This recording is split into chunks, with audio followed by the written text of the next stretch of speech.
Well, Google wants to get rid of passwords. Instead of using typical methods for accessing your email or accounts, typical meaning typing in a password, Google Glass now wants to move into the future by using biometrics, including fingerprints and eye scans.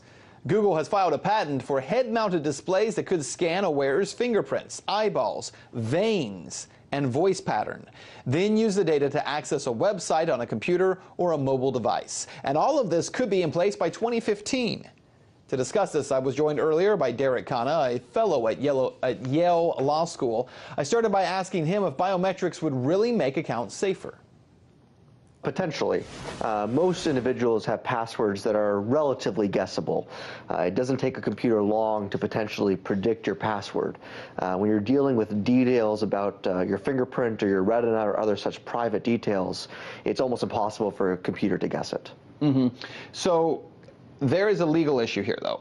Because just like it makes it impossible for the computer to guess it, legally, if I'm stopped, and we just had a conversation about police officers, if I'm stopped and police want to search my phone, right now legally, if my phone is protected by a password that I have to speak to an officer, under my Fifth Amendment right, I don't have to share that information. However, courts have already ruled that my fingerprint is not protected because it's evidence, and my eye scan is not protected because it's evidence. Is there an issue here for people who think they're receiving, on some levels, a greater form of privacy, but are actually giving up a certain amount of privacy? I mean, that's a great point. And in addition to that, you're going to be trusting a company like Google or potentially their competitors like Microsoft with a copy of your retina scan or of your fingerprint. And it's unclear exactly what they're going to potentially do with that information. Now, there are potential protections on the horizon to deal with the issue that you're talking about, particularly if you have, a password and your iris, then that would protect you as far as the police would go.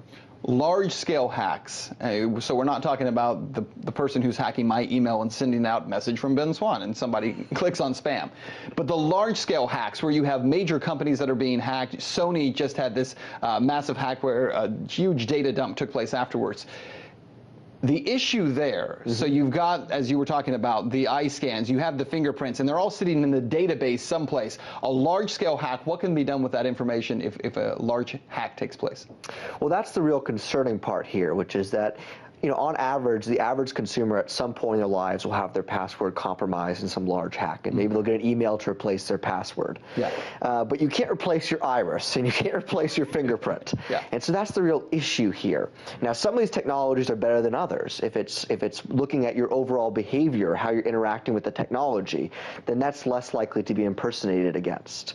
But if your iris information is compromised, that's going to be really problematic. And again, the technology is also new, but how would someone be able to utilize your fingerprint by stealing that information? I guess it all breaks down to still ones and zeros somewhere out there in cyberspace?